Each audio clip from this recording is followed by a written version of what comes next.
तो इस एपिसोड की शुरुआत होती है हमारे मेक कटा के सपने से। हमने देखा तो वो अभी तक बेहोश है, इलाज हो चुका लेकिन होश में नहीं आया है, और जिसकी वजह से इसको एक सपना आता है। और सपने के अंदर है ना एक सेठ यहाँ पे था जो कंप्लीटली बर्बाद हो रखा था। शिव नाम का कोई इसका बंदा यहाँ पे था दोस्त, यार इसने इसकी जान यहाँ पे निकाल ली थी। और देख सकते हैं ये हमारा मेक कटर है जो कितना ज़्यादा क्रेजी यहाँ पे बन चुका है, एकदम पागल हो चुका है। तो हमारे मेक कटर को भी याद आता है, यस मुझे याद है पिछले जन्म में मैं क्रेजी हो चुका था और अपने बंदरों को मारे जा रहा था, और क्या ये मुझे उस चीज़ का सपना यहाँ पे आ रहा है क्या। तभी आवाज़ आती है कि साले भाई तूने अपने मास्टर को मारा, हमारे सेट के मेंबर्स को मारा, तूने अपने भाई जैसे जूनियर को भी मार डाला।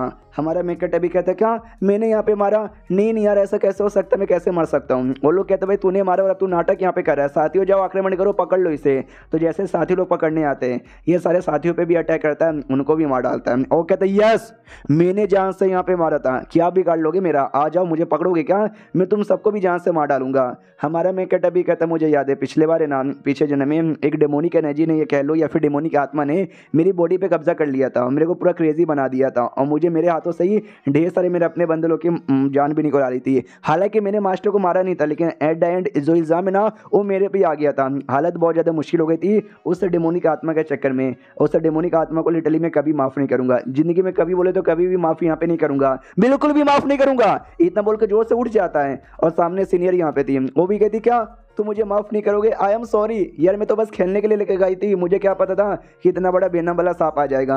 हमारा मेक कटर कहता ना तुम्हारे बारे में नहीं बात कर रहा था यार, वो तुमने एक सपना यहाँ पे देखा था, सपने में चिल्ला रहा था। ये भी कहती नहीं तू मेरे पे चिल्ला रहे थे मुझे पता है। तो बाहर से एक और डिसाइपल सुन लेती कि एक सेकंड ये तो होश में आ गया, अरे मास्टर जी देखो ये तो होश में आ गया। हमारा मेक कटर भी कहते हैं एक सेकंड तुम कुछ ज़्यादा खुश हो गए मेरे होश में आते ही, यार मैं कितने दिनों से बेहोश था। तो सीनियर कहती बस 10 दिनों से बेहोश थे।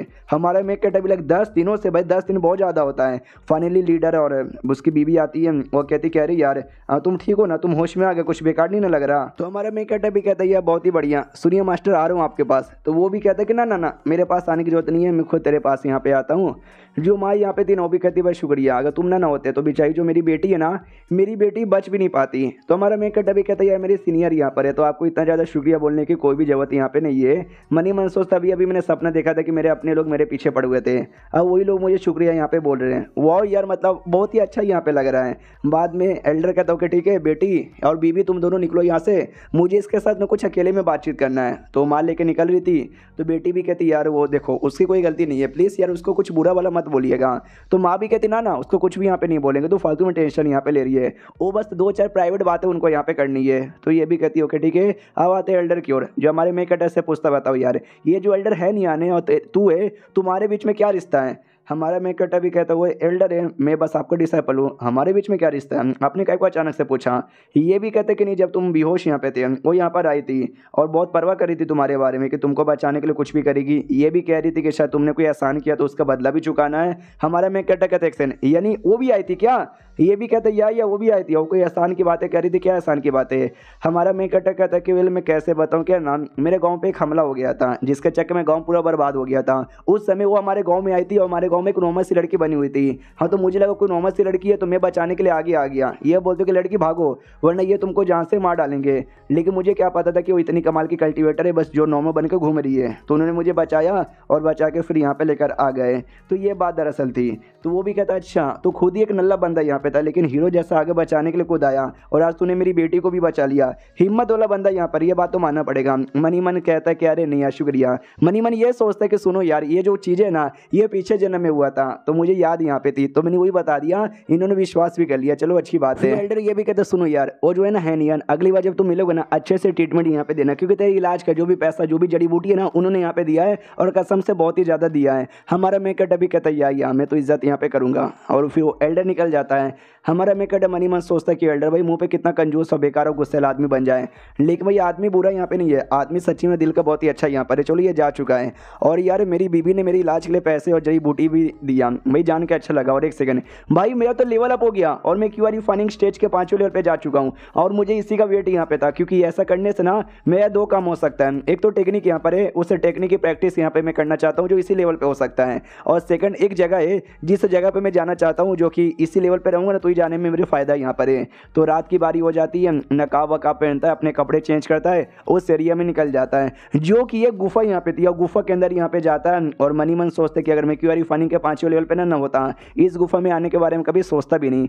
सामने हड्डी पड़ी हुई है और जो हड्डी बेसिकली है ना, वो हड्डी एक कल्टीवेटर का यहाँ पर है, मना स्टेज का, जिसका द्वारा इनहेरिटेंस मुझे पीछे जन्म में मिला था और मुझे ये जन्म में भी हासिल करना है। लेकिन लेकिन लेकिन लेकिन उससे पहले एक बंदा यहाँ पर है, मोटियन जिसका नाम है, उसकी आत्मा भी यहीं पे छुपी हुई है, जो कि मेरे साथ यहाँ पे पंगा लेना चाहता है। क्यों? मैंने ठीक बोला ना, मोटियन के बच्चे तो जल्दी से बाहर निकाल, हड्डी में छुपा हुआ है क्या? ये ले। हमला करता है लेकिन वो सामने नहीं आता। हमारा मैं कहता भी कहता हो तो सामने आने का नाम ही नहीं ले रहा। लगता मुझे ये ना जोर जोर से अटैक करना पड़ेगा। हाँ तो भी एक और अटैक करने को तैयार था, लेकिन मोटियन की आत्मा सामने नहीं आती। कहते ना भाई रुको रुको रुको रुको, तू भी क्या होली सेट का मेंबर है क्या? क्योंकि मैं भी होली सेट का मेंबर हूँ, तू मेरे को जानता है तो पक्का होगा, हम सेम सेट के मेंबर है ना। जो सुनते वो भी कहता है कि ना बेटे ऐसी कोई बात नहीं है, इतना बोल के हमला कर देता है। वो भी चला, तभी तूने फिर से हमला किया। हमारा मैं कहता है यस मैंने फिर से हमला किया साले। भाई एक टाइम यहाँ पे था जब तू है ना नॉनसेंस 100 लेवल का बंदा यहाँ पे था, लेकिन मरने के बाद तेरी आत्मा में बस क्यूआर फनी लेवल की पावर है और तू अभी मेरे सामने मालूम है कैसा है, एक छोटा सा बच्चे जैसा जो कि मम्मी मम्मी मुझे बचा लो ना चिल्लाएगा। और फिर हमारा मैं कहता तेलिस्मैन निकाल के उससे हमला कर देता है। तो वो आत्मा भी देखता है कि एक सेकंड, ये तेलिस्मैन स्पेशली जो आत्मा लोग के साथ फाइट करने के लिए काम आती है। और तो ये तेलिस्मैन भी लेकर आया है यार, ऐसा मत बोल, तू स्पेशली मेरे साथ ही फाइट करने के लिए आया है। मगर क्यों यार, मैं तो तुझे जानता भी नहीं, हमारे बीच में कोई दुश्मनी भी नहीं है, तो क्यों मेरे पीछे ऐसा यहाँ पे पड़ा हुआ है? हमारा मैं कहते बोले अभी तू मेरे को नहीं जानता, लेकिन भाई तुझे नहीं आइडिया है, हमारे बीच में बहुत ज़्यादा गहरी जान पहचान यहाँ पर है। बाद में ना भाई वो बहुत ज़्यादा कुटाई कर देता है आत्मा की आत्मा क्या लड़ने के लायक नहीं बचा है। वो भी देखता भी भागने में मेरी भलाई यहाँ पर है, तो भागने की कोशिश यहाँ पे करता है, लेकिन हमारे मेकट ने बाहर साइड में एक फॉर्मेशन यहाँ पे लगा दिया था, जिसके चक्कर में वो भाग भी नहीं पाता। हमारा मेकट कहता है कि वेल तुझे पता चल चुका कि मैं स्पेशली तेरे लिए आया हूँ, नहीं तो तुझे क्या लगता है मैं बाहर साइड फॉर्मेशन यहाँ पे नहीं लगाऊंगा? मैं लगाऊंगा और मैंने लगा भी दिया है, और तू बाहर बिल्कुल भी भाग के जा ही नहीं सकता। वो भी कहता है साले तू मुझे बाहर जाने भी नहीं देगा तो मैं ना तेरी बॉडी पे ही कब्जा कर लूंगा। इतना बोल के हमारी मेकट की बॉडी पे बढ़ रहा था, लेकिन हमारे मेकट अपने पास मराइड स्वॉर्ड नाम का स्वॉर्ड यहाँ पे लेकर आया था। और जो स्वॉर्ड यहाँ पे था वो समझो भूतों के साथ ही फाइट करने वाला स्वॉर्ड यहाँ पे था। तो स्वॉर्ड से भूत को यहाँ पे 2 टुकड़े में कन्वर्ट कर देता है, मतलब 2 टुकड़ों में काट देता है, लेकिन भूत वापस यहाँ पे जुड़ जाता है। फिर हमारा मेकट एक चैन निकालता है, चैन से बांधने लग जाता है, जो भूतों को बांधने वाला चैन यहाँ पे था। तो सामने सो भी कहते कि एक सेकंड, ये चैन को मैं पहचानता हूँ, ये तो वेंट यानी भाई क्लाउड हेवन सेट का है, ये तो क्लाउड हेवन सेट का मेंबर है क्या? हमारा मेकट भी कहता है यस फनी तूने सही यहाँ पे पकड़ा है, और मेरे पास ये नहीं बल्कि बहुत सारी चीज़ें और भी हैं। हाँ तो भाई बहुत सारी चीज़ों में बहुत सारे टेक्निक थे, बहुत सारे आर्टिफैक्ट यहाँ पे थे, और सब वही आर्टिफैक्ट यहाँ पे थे जो भूतों के साथ ही फाइट करने के लिए काम यहाँ पे आता। हाँ तो सबके द्वारा वो हमला करने लग जाता है। बेचारी को पूरी तरह से बैंड ही बज जाते, क्या रही है तूने तो पूरी तैयारी की है मेरी बैंड बजाने के लिए, जरा रुक यार 2 मिनट यहाँ पे रुक, एटलीस्ट मेरी बात सुन ले यार प्लीज। हमारा मेकट भी कहता है अच्छा तू कुछ बोलना चाहता है क्या? चलो यार भगवान भी एक आखिरी इच्छा पूरी कर देता मरने वाली की, मैं भी तेरी एक आखिरी इच्छा पूरी कर देता हूँ, बोल तुझे क्या बोलना है। और ये चैप्टर यहीं पे खत्म हो जाता है। देखते भाई क्या होता है, हम मिलते हैं किसी और वीडियो में, जब तक के लिए बाय बाय।